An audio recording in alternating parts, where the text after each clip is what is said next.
किसी भी बिजनेस में मोस्ट इम्पॉर्टेंट कंपोनेंट अगर देखा जाए तो वो रेवेन्यू ही है। कि हम रेवेन्यू मॉडल को डिस्कस कर रहे हैं तो रेवेन्यू से ज़्यादा इम्पॉर्टेंट हो जाएगा कि वो रेवेन्यू कंपनी में किस तरह से आ रहा है। बहुत सारी ऐसी कंपनी जो बड़ी कंपनीज हैं, एक छोटी कंपनी मतलब स्टार्टिंग उसका बहुत अच्छा है और एक्वायर कर लेती है, तो उस केस में रेवेन्यू मॉडल को देखती है कंपनी या फिर रेवेन्यूज को देखती है? देखो, दूर से देखना हो तो रेवेन्यू अच्छा है, लेकिन जब उनको उसमें इन्वेस्ट करना है या फिर आप कह रहे हो कि एक्वायर करना है तो वो रेवेन्यू मॉडल को देखेगी। आपके नंबर को देख करके कोई ये नहीं डिसाइड करेगा कि आपका वैल्यूएशन कितना होगा। अगर एक कंपनी किसी स्टार्टअप को एक्वायर करने जा रही है तो जो आपका रेवेन्यू वाला नंबर है वो फिल्ट्रेशन क्राइटेरिया बिगिनिंग का हो सकता है कि मैं ऐसी किसी कंपनी को एक्वायर नहीं करूंगा जिसका रेवेन्यू 10 करोड़ से नीचे हो। 5 ऐसे आपके फिल्टर में निकल के आ गई कंपनी जिसका रेवेन्यू 10 से 15 करोड़ के बीच में है, तो वो तो एक सिर्फ स्टार्टिंग पॉइंट हो गया फिल्ट्रेशन प्रोसेस का। लेकिन उसके बाद क्या होगा? 3 कंपनीज के सेम रेवेन्यू है बट वैल्यूएशन सबके अलग, तो वैल्यूएशन किस पे डिपेंड करेगा? कंपनी की रेवेन्यू में या फिर कंपनी रेवेन्यू कैसे अर्न करती है? आज हम बात करें रेवेन्यू मॉडल पे और इसका क्या इम्पैक्ट होता है वैल्यूएशन में। Today we have Vikram Sharma, the MD of Pure Valley Global, तो उनसे जानेंगे रेवेन्यू मॉडल के बारे में। तो welcome to Pure Valley Talks. Thank you sir, सबसे पहले ये बताइए कि रेवेन्यू मॉडल होता क्या है? तो राहुल, रेवेन्यू मॉडल को समझने के लिए हमें ये समझना पड़ेगा। देखिए कि किसी भी बिजनेस में मोस्ट इम्पॉर्टेंट कंपोनेंट अगर देखा जाए तो वो रेवेन्यू ही है। जब आपका पूरा स्ट्रक्चर बन चुका है, आपका आइडिया पूरा एग्जीक्यूट हो रहा है, तो बेशक फाउंडर्स हैं या फिर इन्वेस्टर्स हैं, मेन फोकस इनिशियली यही रहता है कि रेवेन्यूज़ मेरे क्या आ रहे हैं।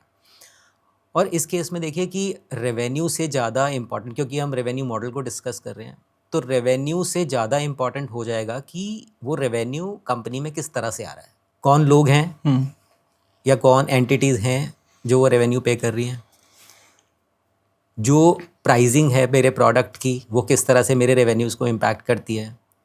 इसके अलावा मैटर करता है कि देखिए, जो आप इस बिज़नेस में वैल्यू क्रिएट करने वाले हैं तो उस वैल्यू को जो आपने क्रिएट किया है उसके बदले में आपको कितना प्राइस मिल रहा है, वो प्राइस किस इंटरवल में मिल रहा है, क्या वो रिकरिंग है रेवेन्यूज़, क्या वो वन टाइम है। तो इन सब स्ट्रक्चर को अगर हम एक जगह मॉडलिंग करें तो उसको हम लोग बोलते हैं रेवेन्यू मॉडलिंग। ठीक है, तो और पूरे प्रोसेस को आप समझिए कि रेवेन्यू मॉडल आप कह सकते हैं यहाँ पे। और जब हम रेवेन्यूज़ की बात करते हैं तो किसी भी बिज़नेस के लिए वो बेसिकली उसका हार्ट है, देखिए। ठीक है, तो वहाँ से ही सारा का सारा जो फ्लो है स्टार्ट होता है।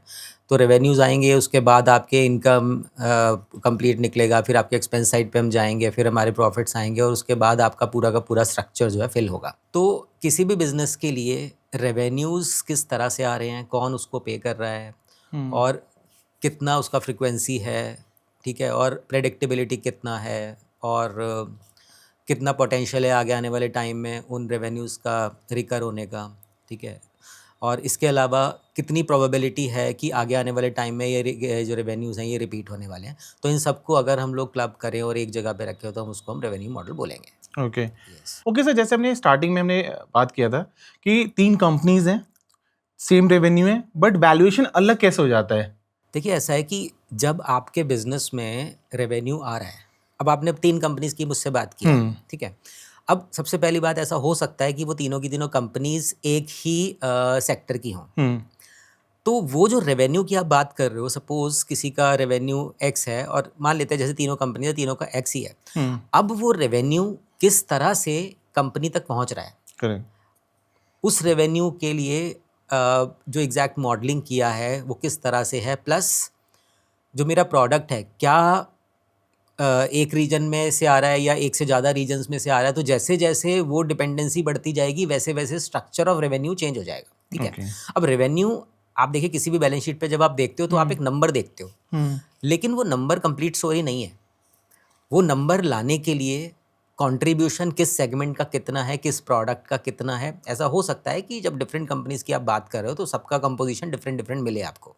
सपोज करिए कि 3 कंपनीज हैं, 3 अलग अलग प्रोडक्ट्स हैं उनके, तो हर प्रोडक्ट का कंपोजिशन हर कंपनी का अलग हो सकता है। अगर अलग होगा तो अगर ABC 3 प्रोडक्ट हैं तो तीनों प्रोडक्ट का अगर मान लो कुल मिलाकर के आपका एक्स अमाउंट आ रहा है तो जो कंपोजिशन है किसी का 30-40-30 हो सकता है या फिर 20-40-40 हो सकता है, तो कुछ भी हो सकता है। तो वो जो कंपोजिशन आ रहा है, तो वैल्यूएशन सिर्फ हम लोग अगर कर रहे हैं तो वो सिर्फ एक एक्स अमाउंट को देख करके नहीं कर रहे हैं, हम ये भी देख रहे हैं कि जो रेवेन्यूज़ जो मेरे आज की डेट में आ रहे हैं, क्या ये इन रेवेन्यूज़ का आगे आने वाले टाइम में प्रिडिक्टेबिलिटी मेरा कितना है, प्लस वो उसका रिकरिंग रेवेन्यू है या नहीं है। अगर मान लीजिए किसी का रिकरिंग रेवेन्यू 30% है और दूसरी कंपनी का रिकरिंग रेवेन्यू 40% है, तो ऑब्वियसली जिसका वेटेज 40% है उसको ज़्यादा इंपॉर्टेंस मिलनी चाहिए और उसका वैल्यूएशन हायर साइड पे होगा। ओके, तो क्या रेवेन्यू मॉडल रेवेन्यू से ज़्यादा इंपॉर्टेंट होता है? डेफिनेटली। तो रल जैसे मैंने बताया कि आपको कंपोजिशन अलग अलग हो सकता है कंपनीज के रेवेन्यूज़ का, उस वजह से रेवेन्यू तो ऐसा हो सकता है कि हमारा सिमिलर हो, लेकिन जो हमारा वैल्यूएशन पर्सपेक्टिव से हम देखेंगे तो रिकरिंग है या नहीं है, उस चीज़ का एस्पेक्ट इंपॉर्टेंट है। ओके। सेकंड नंबर पे हम ये देखते हैं कि ठीक है मेरे रेवेन्यूज सेम है, लेकिन फ्यूचर में मैं कितना कॉन्फिडेंटली प्रेडिक्ट कर सकता हूँ कि मेरे ये रेवेन्यूज़ या फिर जो प्रोजेक्शंस मुझे दी गई हैं वैल्यूएशन के लिए, वो प्रेडिक्टेबिलिटी मेरा कितना है उन नंबर्स की। ठीक है, सपोज करिए कि एक कंपनी है, वो ये कहती है कि ठीक है अगर मेरा रेवेन्यू नेक्स्ट ईयर के अंदर एक्स आने वाला है तो उसकी प्रोबेबिलिटी अचीव करने की 70% है। ओके। राइट। दूसरी कंपनी मुझे ये कहती है कि नहीं, हमारा जो प्रोबेबिलिटी है 80% है। थर्ड कह सकता है कि 90% है। ओके, तो ऐसे सिनेरियो के अंदर जिन कंपनीज की probability of that revenue higher है, प्लस उनके एविडेंसेस उस चीज़ को प्रॉपरली बैकअप दे रखा है, प्लस जो प्रेडिक्टेबिलिटी है उन रेवेन्यूज़ की अगर वो सर्टेन है, तो ऑब्वियसली जो वैल्यूएशन होगा जिसका प्रोबेबिलिटी ज़्यादा है उसका वैल्यूएशन हायर साइड पे होगा। ओके। ये हमारा सेकंड पॉइंट हो जाता है। थर्ड नंबर पे आप ऐसे समझिए कि क्या आज की डेट में सपोज एक कंपनी है, उसका रेवेन्यू एक्स है, लेकिन आगे आने वाले टाइम में एक कंपनी ने कहा कि मेरा 50 हो जाएगा, दूसरी कंपनी ने कहा 60 हो जाएगा, तीसरी ने कहा 70 हो जाएगा, लेकिन ये स्केलेबिलिटी क्या इस सेक्टर में पॉसिबल है और मेरी मार्केट क्या बोलती है? अगर मेरी मार्केट और ये जो कंपनी क्लेम कर रही है अगर वो सेम डायरेक्शन में आ रहा है, प्लस वो आसपास आ रहा है, तो ऑब्वियसली मैं उसको लेके चलूँगा और उसका जो वैल्यूएशन पे इम्पैक्ट आएगा वो पॉजिटिव आएगा। इन केस आपने मेरे को नंबर ग्लॉसी दे दिए और जो नंबर्स मार्केट के साथ मैच नहीं करते हैं, तो ऑब्वियसली वो आपकी वैल्यूएशन के ऊपर डाउनवर्ड इम्पैक्ट डालेगा और उस केस के अंदर वैल्यूएशन नीचे जाएगी हमारी। ओके, तो इस केस में ऐसा नहीं फ्यूचरिस्टिक, मतलब कि वो पहले से प्रेडिक्ट कर रहा है कि इतना मेरा रेवेन्यू जाएगा, तो फ्यूचरिस्टिक नहीं हो गया ये? देखिए ऐसा है कि रेवेन्यू मॉडल फ्यूचरिस्टिक ही होता है। ठीक है ना। अच्छा। आज की डेट में जो आपने रेवेन्यू आप बता रहे हैं मुझे, बेशक आप प्रोविजनल पे कह रहे हो, ऑडिटेड प्रोविजनल भी थोड़ा बहुत ऊपर नीचे होगा, बहुत ज़्यादा चेंज उसमें रेंज में डिफरेंस नहीं होगा, लेकिन जब रेवेन्यू मॉडल की बात हो रही है तो फ्यूचर ईयर्स की ही बात हो रही है। ओके। तो जब हम वैल्यूएशन के पर्सपेक्टिव से देखेंगे तो मुझे फ्यूचर के नंबर चाहिए, एक्चुअल गेम ही वहीं पे है। ठीक है, स्टार्टअप हो या मेच्योर कंपनी हो, वो अगर मुझे अगले 5 साल के रेवेन्यूज़ दे रहे हैं, उसके बेसिस पे मेरी वैल्यूएशन होने वाली है अगर, तो मेरे नंबर्स जो हैं वो कहीं ना कहीं प्रोबेबिलिटी से कनेक्टेड है और फ्यूचरिस्टिक हैं। राइट। तो आज आप मुझे जो नंबर्स दे रहे हो वो नंबर्स नेक्स्ट ईयर में हम अचीव कर पाएंगे या नहीं कर पाएंगे वो तो बात की बात है, लेकिन आज कंपनी कितना कॉन्फिडेंट है और कितने बैकअप उन्होंने मुझे या कितने एविडेंसेस उन्होंने मुझे प्रोवाइड किए कि हाँ ये जो नंबर में हम कि हाँ ये जो नंबर हम बता रहे हैं आपको, ये नंबर की प्रोबेबिलिटी इतना इसलिए है क्योंकि मेरे एविडेंस ये बोलते हैं या फिर मेरी ऑर्डर बुक ये बोलती है। ठीक है, तो अगर वो प्रॉपरली एविडेंसेस प्रोवाइड करते हैं तो ऑब्वियसली वो पॉजिटिव साइड पे जाएगा। ओके। इसके बाद नेक्स्ट होता है राहुल की, देखिए आपके जो कस्टमर्स हैं वो कितना रिपीटिव कस्टमर्स हैं। देखिए कई बिजनेसेस ऐसे होते हैं, ट्रेडिंग के ज़रूरी नहीं है उसके अंदर कस्टमर आपका रिपीट होगा, लेकिन बहुत सारे बिजनेसेस ऐसे होंगे जिसके अंदर कस्टमर्स रिपीट होते हैं। ठीक है, फॉर एग्जांपल जैसे आप ई कॉमर्स क्विक कॉमर्स में कुछ भी ऑर्डर करते हो तो आप रिपीटेडली ऑर्डर डालें तो आप एक रिपीटेटिव कस्टमर हो। ठीक है, तो ये बिजनेस को अगर आप दूसरे बिजनेस से कंपेयर कर रहे हो तो दोनों का रेवेन्यू अगर सेम है तो बहुत ज़्यादा अंतर है कि कौन आपके कस्टमर्स हैं वो कितना रिपीट कर रहे हैं। ऐसा हो सकता है एक बिजनेस में रिपीट कर रहे हैं, दूसरे बिजनेस में नहीं रिपीट कर रहे हैं, तो दो नंबर्स को आप रेवेन्यू को ये नहीं कह सकते कि सेम है। ठीक है, सेम तो दिख रहा है वो, लेकिन जो रेवेन्यू का कंपोजिशन है, जो बैक पीछे से नंबर आ रहे हैं वो अलग अलग स्ट्रीम से आ रहा है, अलग अलग तरीके से आ रहे हैं, इसलिए रेवेन्यू और revenue model all together different है। ओके, तो क्या रेवेन्यू मॉडल्स भी टाइप्स के होते हैं? हाँ देखो, अगर हम इसको ब्रॉडर लेवल पे कैटेगराइज करें, देखिए जैसे over a period of time आप ऐसे समझो कि देखो जैसे बिजनेसेस एक्सपैंड कर रहे हैं और नए नए डोमेन्स आ रहे हैं, नई नई टेक्नोलॉजीज आ रही हैं, तो देखिए ये एक एक्सपेंशन इसके अंदर दिखाई देता है। ठीक है, अगर हम इसको 4 या 5 मॉडल में डिफाइन करना चाहें तो इसके अंदर मैं आपको बता देता हूँ। देखिए सबसे पहले आप समझिए कि एक रेवेन्यू मॉडल होता है transaction based revenue model. Okay. अब ट्रांजैक्शन बेस्ड रेवेन्यू मॉडल आप किसको कहोगे? देखिए, सपोज करिए कि आपका कोई प्रोडक्ट है जो आप मैन्युफैक्चर करते हैं। तो अगर मान लीजिए आपने एक लॉट उसका निकाला, तो आज की डेट में मेरा वो लॉट किसी ने परचेज किया और परचेज करने के बाद आपके पास एक एक्स अमाउंट आ गया आपके, ठीक है? तो वो एक रेवेन्यू आ गया जो कि आपका इस ट्रांजैक्शन पे बेस्ड है। अब कल को ज़रूरी नहीं है कि वो कस्टमर आएगा या नहीं आएगा, ठीक है? तो ये आपका एक ट्रांजैक्शन बेस्ड हो गया। ओके। सिमिलरली एक और एग्जांपल से बता देता हूँ। सपोज कोई ट्रेडिंग बिजनेस है, आप एक प्रोडक्ट है उसको मार्केट में बेचते हैं। तो आज आपने एक वेंडर को दिया, उसने आगे उसको सेल किया, ठीक है? और सेल करने के बाद आपका कुछ रेवेन्यू जनरेट हुआ। ऐसा हो सकता है कल को आप दूसरे वेंडर के साथ काम करें, तीसरे वेंडर के साथ काम करें, तो ये आपका एक ट्रांजैक्शन बेस चल रहा है। तो एक ट्रांजैक्शन के बेस के ऊपर जो रेवेन्यू आ रहा है वो आ रहा है, ठीक है? तो ऐसा हो सकता है उसकी कैलकुलेशन प्रोडक्ट के बेसिस पे ज़्यादा हो जाए, तो लेकिन ये इसको हम बोलेंगे कि transaction based revenue model. Okay. Second number पे हमारा आता है सब्सक्रिप्शन बेस्ड मॉडल। अब आप सब्सक्रिप्शन बेस्ड मॉडल को ऐसे समझ सकते हैं कि जैसे आप OTT प्लेटफॉर्म है, ठीक है? आप उनकी सब्सक्रिप्शन मॉडल ले लेते हैं कि मान लीजिए 1000 रुपीज़ उसका एनुअल सब्सक्रिप्शन है या फिर मंथली 600 रुपीज़ सब्सक्रिप्शन मॉडल है। तो आप आज की डेट में आपने उसको ले लिया सब्सक्रिप्शन को और आपने लगा लिया कि मंथली बेसिस के ऊपर आपको ये देना है, ठीक है? तो ये सब्सक्रिप्शन आपने उसका लिया। OTT प्लेटफॉर्म इसका एक बहुत बढ़िया एग्जांपल है। और जैसे कि बहुत कंपनीज है, जैसे जोमेटो है या स्विगी है, उनके कुछ प्रोग्राम्स चलते हैं 99 रुपीज़ में डिलीवरी फ्री, आपको कुछ वो मिल जाएगा। तो वो भी आपने सब्सक्रिप्शन ले लिया, तो उसके बेसिस के ऊपर भी आपका अगर रेवेन्यू आ रहा है तो उसको हम बोलेंगे सब्सक्रिप्शन बेस्ड मॉडल। थर्ड हमारा आता है यूसेज बेस्ड रेवेन्यू मॉडल। अब यूसेज बेस्ड रेवेन्यू मॉडल में क्या हो रहा है, एग्जाम्पल के तौर पे आप समझो, आपको इजीली समझ में आएगा कि जैसे आप मोबाइल फ़ोन यूज़ करते हैं, तो आपने जितना यूज़ किया उसके बेसिस के ऊपर आपका बिल आ रहा है, करेक्ट। ठीक है? मैं ये मान के चल रहा हूँ कि आपका एक कंप्लीट अनलिमिटेड वाला पैकेज नहीं है, लेकिन आपने नंबर ऑफ़ कॉल्स कितना किया उसके बेस के ऊपर आ रहा है। आप मान लो फॉरेन ट्रैवल पे जा रहे हैं तो आपने उस बेसिस, तो जितना यूसेज आपने किया उतना आपका बिल निकल के आएगा और वो बिल कंपनी के लिए रेवेन्यू होगा। तो उस मॉडल को हम बोलेंगे usage based revenue model. Okay. Next आता है हमारा फोर्थ नंबर पे लाइसेंसिंग बेस्ड रेवेन्यू मॉडल। अब इसमें क्या होता है कि देखिए, आपको आप समझिए कि कोई पेटेंट है, ठीक है? किसी कंपनी को किसी कंपनी के पास पेटेंट है और वो पेटेंट आपने किसी कंपनी को दे दिया है, आगे लाइसेंस उसका दे दिया, और उस लाइसेंस के बेस के ऊपर कुछ रेवेन्यूज़ आपके पास रेगुलर बेसिस पे आते हैं। तो जो रेवेन्यूज़ आपके पास आएंगे वो लाइसेंस बेस्ड रेवेन्यू मॉडल उसको हम लोग कहेंगे। ओके। इसमें एग्जाम्पल के तौर पे समझ लेते हैं कि जैसे फ्रेंचाइजी है, जैसे मैकडीज़ है, तो मैकडीज़ ने अपनी फ्रेंचाइजी दिया है, ठीक है? तो जिन बिजनेस ओनर्स को उन्होंने वो फ्रेंचाइजी सेल किया है, तो रेगुलर बेसिस के ऊपर कुछ ना कुछ अमाउंट जो है कंपनी को भी जाता है, कि कुछ भी एक परसेंटेज जो पहले से उनका डिसाइड हुआ है नेगोशिएशन में, तो वो परसेंटेज कंपनी को वापस जाता है। तो वो उस कंपनी के लिए वो एक रेवेन्यू स्ट्रीम है और उसको हम लोग बोलेंगे licensing based revenue model. Okay. Fifth number पे हम कह सकते हैं ऐड बेस्ड रेवेन्यू मॉडल। जैसे कि आप सोशल मीडिया प्लेटफॉर्म्स पे देखते हो कि कितना एड्स आपका रन हुआ, ठीक है? तो कितना एड्स के थ्रू आपका रेवेन्यू आपके पास आ रहा है। तो जो रेवेन्यूज़ उस कंपनी के पास, सपोज यूट्यूब के पास आ रहा है या फिर इंस्टा के पास या फेसबुक किसी के पास भी आ रहा है, तो जो रेवेन्यूज़ उसके पास आ रहे हैं उसको हम बोलेंगे ऐड बेस्ड रेवेन्यू मॉडल।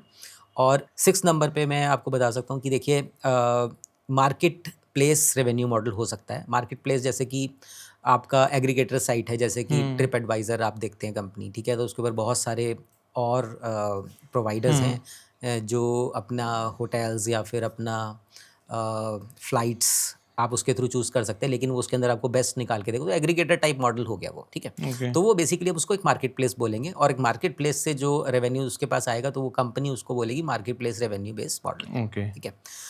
अब इसके अंदर देखिए, मैंने आपको एक रफ बर्ड आई व्यू बता दिया कि हाँ, रेवेन्यू मॉडल्स इतनी तरह के होते हैं, लेकिन ऐसा भी हो सकता है कि कुछ कंपनीज ऐसी हों जो इसी के मिक्स को यूज़ करती हों, ठीक है? तो एक से ज़्यादा फॉर्मेट हो सकते हैं जिनको क्लब करने के बाद रेवेन्यूज़ आपके पास आ रहे हैं। तो बहुत सारी कंपनीज ऐसी हैं जो एक से ज़्यादा बिजनेसेस में हैं, ठीक है?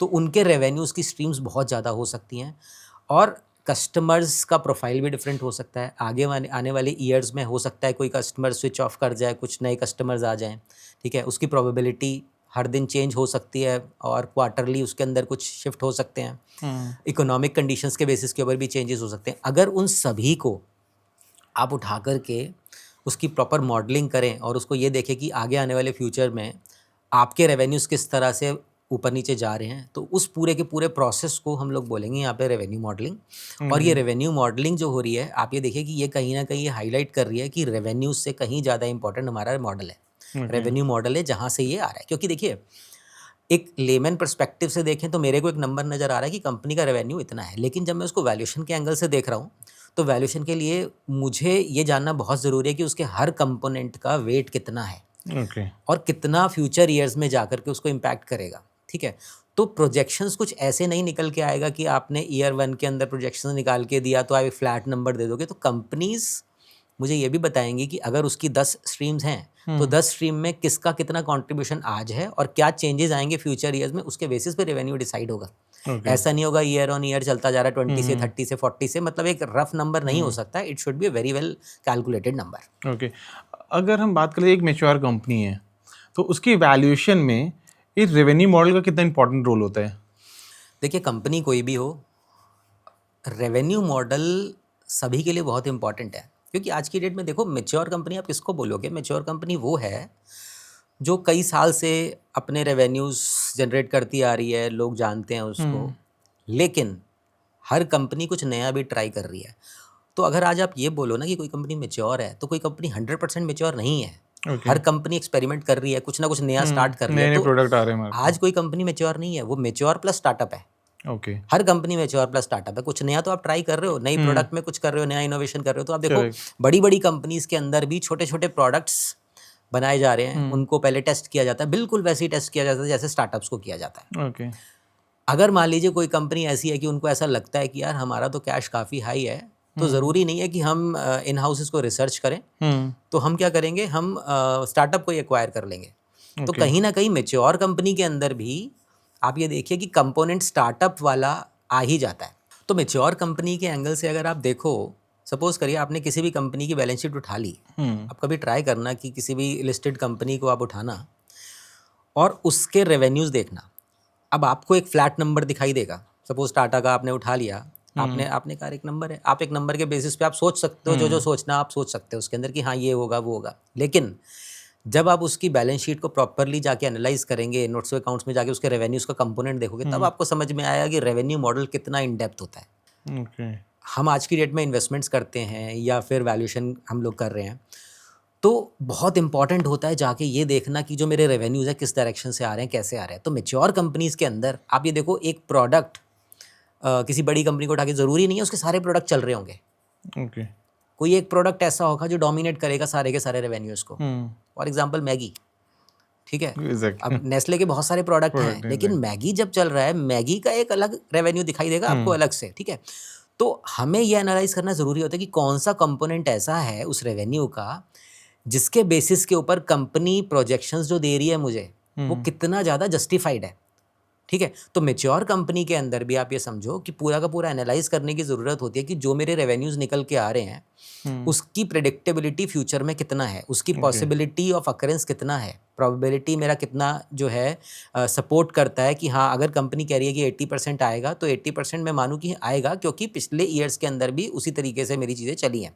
बट हाँ, सपोज़ करिए कि कभी ऐसा है कि इकोनॉमिक एनवायरनमेंट उसके फेवर में नहीं है, तो मुझे कहीं ना कहीं उस रेवेन्यू को डिस्काउंट करना पड़ेगा, उस रेवेन्यू को थोड़ा डाउन साइड पे लाके देखना पड़ेगा, ताकि मैं ये देख सकूं कि क्या इम्पैक्ट उन इकोनॉमिक कंडीशंस का आने वाला है। सपोज करिए वॉर के केसेस हैं, ठीक है।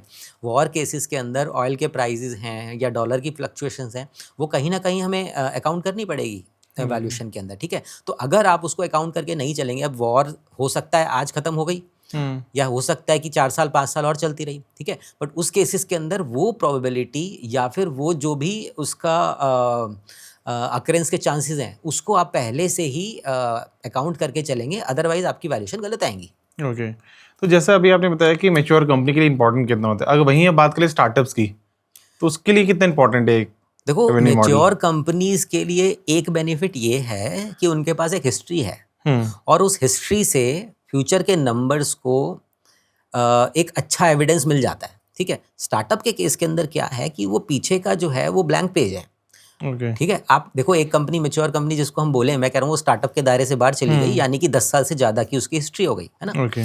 लेकिन जब हम स्टार्टअप की बात कर रहे हैं 10 साल से कम, मान लीजिए कंपनी ऐसी है जो 4 साल से बिजनेस में है, तो 4 साल की हिस्ट्री सफिशिएंट है एक ट्रेंड समझ में आ जाएगा आपको। ओके। लेकिन दूसरी तरफ आप एक ऐसे स्टार्टअप को लेके आ जाइए जो 1 साल अभी हुआ है इनकॉर्पोरेशन, या फिर आज प्री रेवेन्यू स्टेज में है। अब उसकी हिस्ट्री तो कुछ है नहीं, प्रेजेंट भी कुछ नहीं है हमारे पास।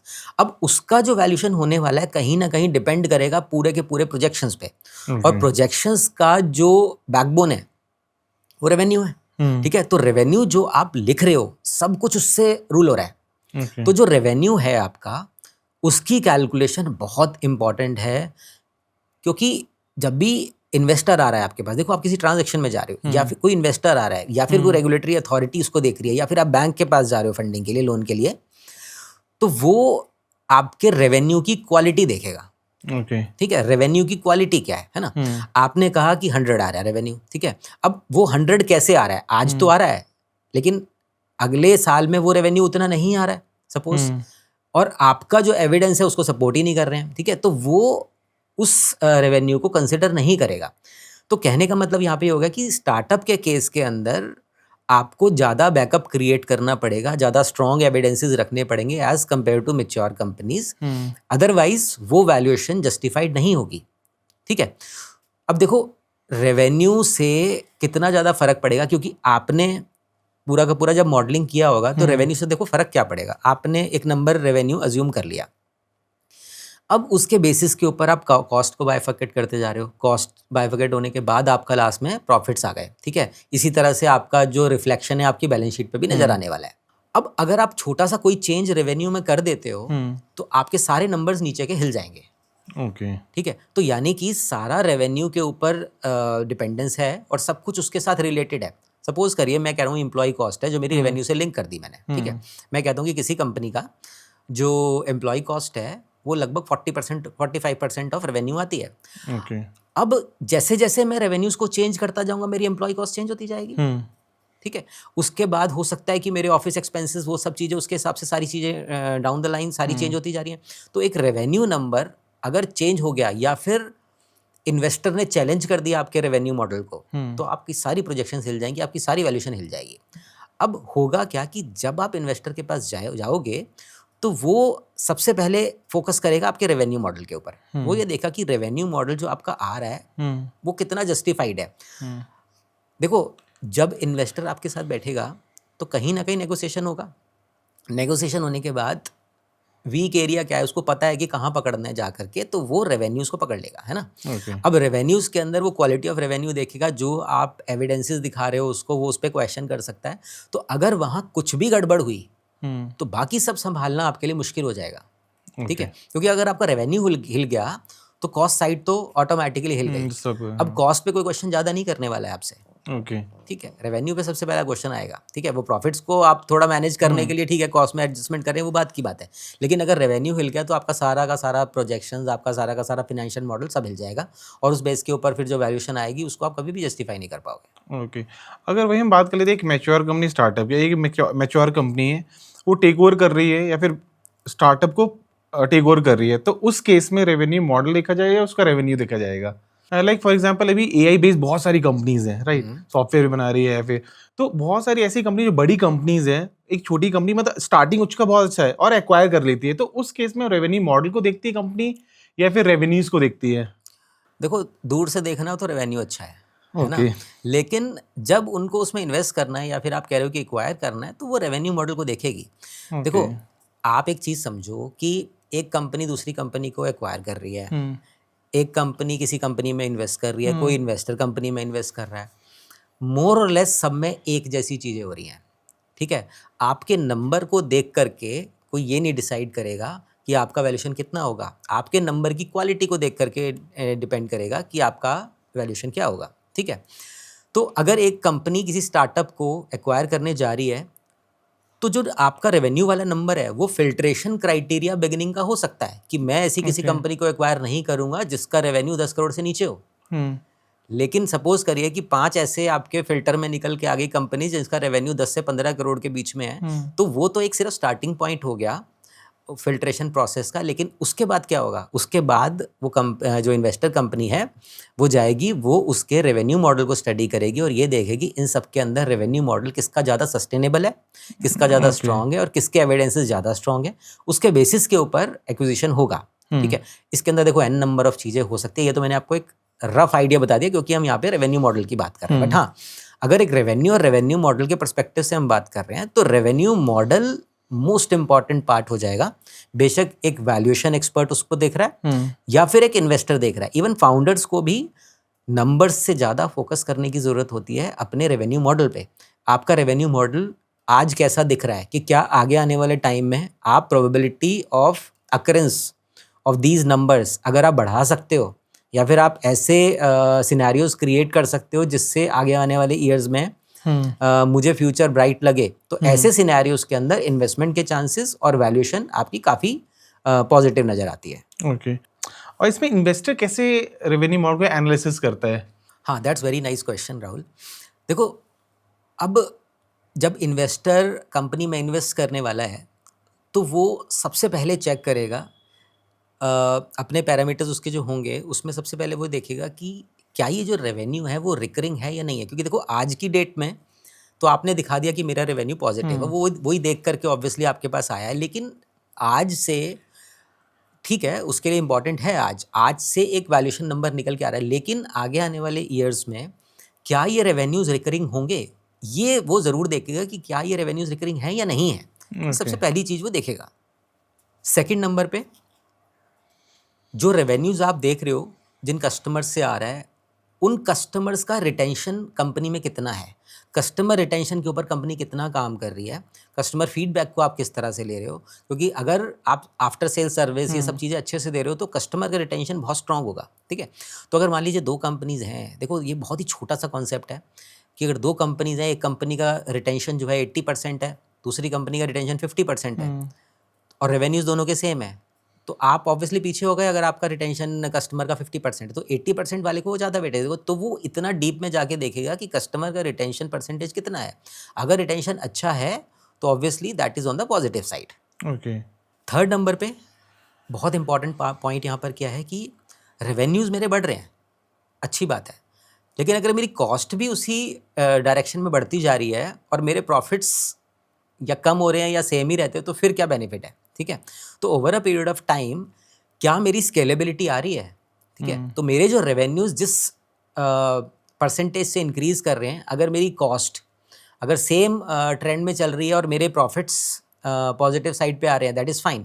बट हाँ, अगर आपने कहीं ये मैनेज कर लिया कि कॉस्ट को किसी तरह से कंट्रोल कर लिया और रेवेन्यू आपके इंक्रीज कर रहे हैं, तो ऑब्वियसली आपके प्रॉफिट्स बेटर होंगे। और अगर प्रॉफिट्स बेटर आएंगे तो वैल्यूएशन साइड बेटर होगी और इन्वेस्टर कॉन्फिडेंस भी बहुत हाई होगा। तो रेवेन्यू मॉडल में ये वाला पार्ट भी वो बहुत बारीकी से देखते हैं। अगर यही रेवेन्यू मॉडल की अगर हम एविएशन कंपनीज में चलते हैं तो उनका तो कॉस्ट और रेवेन्यू बहुत क्लोज होता है, राइट, ज़्यादा प्रॉफिटेबल नहीं होता, तो उसमें कैसे हम देखते हैं रेवेन्यू मॉडल को? तो देखो, पिछले कुछ ईयर्स में आपने एविएशन इंडस्ट्री में मतलब क्या बड़ा होते हुए देख लिया। ठीक है, कोई बहुत बड़े स्टार्टअप नहीं निकल के आ नहीं, गए। हाँ। ठीक है, या फिर कोई बहुत उसके अंदर एक्विजिशंस भी नहीं होगी, क्योंकि देखो everybody is bleeding in aviation sector, है ना। तो उसमें क्या है कि आपको पता है कि you have to play very hard और कॉस्ट इंटेंसिव बनाना है। और नए प्लेयर के आने के लिए अब देखो, जैसे गवर्नमेंट ने 3 या 4 अभी और लाइसेंसेज इशू कर दिए हैं। ठीक है, तो अब लेट्स सी आगे आने वाले टाइम में क्या होता है। बट एक एविएशन सेक्टर के अंदर जो मार्जिन्स हैं वो ऑलरेडी बहुत कम है। और रेवेन्यू मॉडल, देखो रेवेन्यू मॉडल तो बात की बात है उन केसेस के अंदर, वहाँ पे तो बिजनेस मॉडल मोस्ट इंपॉर्टेंट है कि जो कॉस्ट सेविंग को फोकस लेके चला जाता है। तो अगर आप कॉस्ट बचाने की कोशिश ही करे जा रहे हो, आप सिर्फ बचने की कोशिश कर रहे हो उस केस के अंदर, तो प्रॉफिट्स को बहुत ज़्यादा आने की उम्मीद नहीं है। ठीक है, तो वहाँ पर तो देखो कोई ऐसा नहीं है कि पॉजिटिव इन्वेस्टमेंट्स मुझे कोई दिखाई देती हैं। तो अगर उस सेक्टर को आप स्पेसिफिकली मुझसे पूछ रहे हो तो मुझे वहाँ पर कोई रेवेन्यू मॉडल कोई ऐसा खास नज़र नहीं आता कि कुछ उसके अंदर कुछ मिरेकल होने वाला है। वो तो जैसा अभी तक चल रहा है उसके अंदर अभी तो वैसे ही चलेगा, अनलेस अनटिल कुछ ऐसे एयरक्राफ्ट्स आ जाएं जिनकी फ्यूल एफिशिएंसी बहुत अच्छी हो, या फिर कोई फ्यूल ऐसा आ जाए जिससे वो एफिशिएंसी बढ़ा दे, वो बात की बात है। लेकिन अभी तक तो ऐसा कुछ है नहीं। बेसिकली सर्वाइव कर रहे हैं।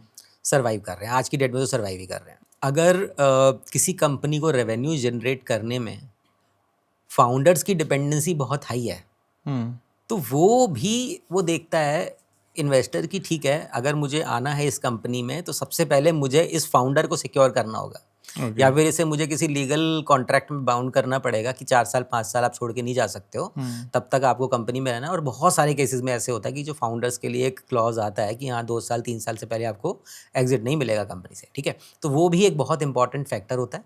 तो ओवरऑल आप ये देखिए कि यही फैक्टर्स हैं। और इसके अलावा देखिए कुछ फैक्टर्स जो ऐसे होते हैं ड्यू डिलिजेंस के दौरान निकल के आते हैं, और वो कंपनी टू कंपनी बेसिस पे जो इन्वेस्टर्स इवैल्यूएट करते हैं। तो देखो एंड में मैं ये कह सकता हूँ इसके अंदर कि वैल्यूएशन से ज़्यादा इंपॉर्टेंट है प्रोजेक्शंस, और प्रोजेक्शन से भी ज़्यादा इंपॉर्टेंट है हमारा रेवेन्यू मॉडल। Okay. तो अगर कंपनीज ने अपने रेवेन्यू मॉडल पे प्रॉपरली काम कर लिया तो ऑब्वियसली आपका जो प्रोजेक्शंस हैं और जो आपका वैल्यूएशन है बहुत ज़्यादा रियलिस्टिक नजर आएगा। Okay, give me 4 red flags एक मैच्योर कंपनी और एक स्टार्टअप कंपनी को जो अवॉइड करना चाहिए at the time of revenue model जब बनाते हैं तो। देखिए ऐसा, सबसे पहले तो आपको अपने जितना भी इंफॉर्मेशन है उसको बहुत रियलिस्टिक रखना होगा। अगर आपने बड़े बड़े जंप ले लिए हैं विदाउट लॉजिक तो ये रेड फ्लैग है। ओके, आपने कोई लॉजिक नहीं दिया। सपोज आज की डेट में आपका रेवेन्यू एक्चुअल में 50 CR है, ठीक है, नेक्स्ट ईयर आप कहते हो 100 CR है। अब ये आपने 50 से 100 अपनी प्रोजेक्शन में दिखा दिया, लेकिन उसके पीछे रेवेन्यू मॉडल नहीं बनाया कि वो 50 से 100 कैसे होगा। ओके, क्या आपके नंबर ऑफ कस्टमर बढ़ेंगे, क्या आपने किसी दूसरी रीजन में जाना है उसकी वजह से आपके रेवेन्यू इंक्रीज होने वाले हैं, क्या आप ऐसा करोगे जिससे मेरे रेवेन्यू 50 to 100 होंगे। तो जो हमने देखा है वैल्यूएशन के अंदर, हमारे पास जब प्रोजेक्शंस आती हैं तो वो फ्लैट नंबर्स आ जाते हैं कि ठीक है 50 डाल दिया, फिर 100 आ गया, फिर 150 आ गया, इस तरह से चल रहा है। लेकिन अगर उसके पीछे का रेवेन्यू मॉडल नहीं है, उसके पीछे के लॉजिक ही नहीं है, तो वो करने का कोई फ़ायदा नहीं है। तो अगर आप एक नंबर प्रोजेक्शन में डालने वाले हैं तो आप उस नंबर का प्रॉपर लॉजिक बिल्ड करिए अपने रेवेन्यू मॉडल से, और उसको प्लग करिए आप अपनी प्रोजेक्शंस के अंदर। तो ये पहला रेड फ्लैग मैंने आपको बताया कि जो आपको जंप्स हैं वो ज़्यादा नहीं लेने हैं, और जंप्स आपने अगर लेने हैं तो वो रियलिस्टिक हों, ठीक है। तो पहला तो ये हो गया। सेकंड नंबर पे देखिए, अब मुझे नहीं पता कि वो कंपनीज कंट्रोल उसको कैसे करेंगी, बट अगर आपका एक सिंगल कस्टमर डिपेंडेंसी है, सपोज करिए कोई ऐसा बिजनेस है जिसके अंदर 50% 60% डिपेंडेंसी एक कस्टमर पे है, तो कल को अगर वो कस्टमर चला गया तो वो डिपेंडेंसी की वजह से आपका रेवेन्यू सीधा 50% डाउन आएगा, ठीक है। तो अगर सिंगल कस्टमर डिपेंडेंसी है तो ये भी एक रेड फ्लैग है जो कि इन्वेस्टर देखेगा और उसको लगेगा कि यार यहाँ प्रॉब्लम है। अब आप उसको मैनेज कर सकते हो नहीं कर सकते वो तो बात की बात है, बट ये रेड फ्लैग है कंपनीज के लिए। इसके अलावा थर्ड नंबर पे, अगर मान लीजिए कोई प्रोडक्ट आपका है जिसकी लाइफ टाइम वैल्यू कम है, यानी कि जो उससे रेवेन्यूज जनरेट होने वाले हैं लाइफ टाइम वो बहुत कम है, वो भी एक कहीं ना कहीं रेड फ्लैग होता है। और वो भी पार्टीज के लिए, इन्वेस्टर्स के लिए वो थोड़ा सा डाउन साइड उसको देखते हैं, तो वो भी एक रेड फ्लैग मैं कहूँगा यहाँ पर है। ओके, फोर्थ नंबर पे ये वैसे बिजनेस में कॉमन है, मेच्योर कंपनीज में तो देखिए ऐसा है कि अगर आपका वो क्रेडिट साइकिल सही है तो कोई प्रॉब्लम नहीं है, लेकिन जो भी क्रेडिट सेल्स होता है वो कहीं ना कहीं रेड फ्लैग है। और अगर स्टार्टअप वाली साइड पे है तो ये और भी ज़्यादा दिक्कत है, क्योंकि अगर क्रेडिट में सेल आ रहा है तो आपका रियलाइजेशन ऑफ रेवेन्यू कब होगा, कैसे होगा, उसकी प्रोबेबिलिटी ऑटोमेटिकली डाउन आएगी, ठीक है। तो उस केस के अंदर उसको आपको मैनेज करना है, और आप जो क्रेडिट सेल्स है किसी तरह से उसको मैनेज करिए, या फिर उसको अपने प्रोसेस को इस तरह से स्ट्रीमलाइन करिए कि आपका जो रियलाइजेशन हो उसका टाइम आपको पता हो कि 45 डेज में आएगा, 30 डेज में आएगा, 60 डेज में आएगा, 90 डेज में आएगा। अगर वो पहले से डिसाइडेड है तो it will be better, but otherwise it is a red flag. Okay, okay sir, जाते जाते एक क्लोजिंग स्टेटमेंट क्या होना चाहिए? देखिए क्लोजिंग स्टेटमेंट मैं आपको सिंपल कहूँगा, don't chase glossy valuations. Okay, जो ये माइंड में एक होता है ना कि मेरा वैल्यूएशन तो 100 करोड़ होगा, इस माइंडसेट से हमें बाहर आना होगा, ठीक है। रियलिस्टिक पिक्चर में आप अगर देखें, आपका जो रेवेन्यू मॉडल अगर इंटैक्ट है और आप जो नंबर्स रियलिस्टिक बेसिस पे बना करके दे सकते हैं, वही वैल्यूएशन के अंदर आप जस्टिफाई कर पाएंगे। अदरवाइज जो नंबर्स आप रोज़ी पिक्चर दिखाना चाहते हो, ज़रूरी नहीं है कि वो आप उसको प्रूव कर पाएँ। तो जितना ज़्यादा हो सके आप ऑन द ग्राउंड रियलिटी के बेसिस पे चलें, और जो भी अपना इनपुट इन रेवेन्यू मॉडल्स में या फिर प्रोजेक्शंस में डालने वाले हैं उसको एज रियलिस्टिक एज पॉसिबल आप रखिए। Okay, thank you so much. और तो ये था आज का हमारा पॉडकास्ट रेवेन्यू मॉडल, और सर ने बहुत रिफाइंड तरीके से समझाया, बहुत सिंप्लीफाइड तरीके से कि इंपॉर्टेंस क्या होती है वैल्यूएशन में एक मैच्योर कंपनी के लिए, या फिर हम बात करते हैं स्टार्टअप्स के लिए। So I hope you like the video, and for more information please reach out our website purevalleyglobal.com and keep watching Pure Valley Talks. Thank you so much.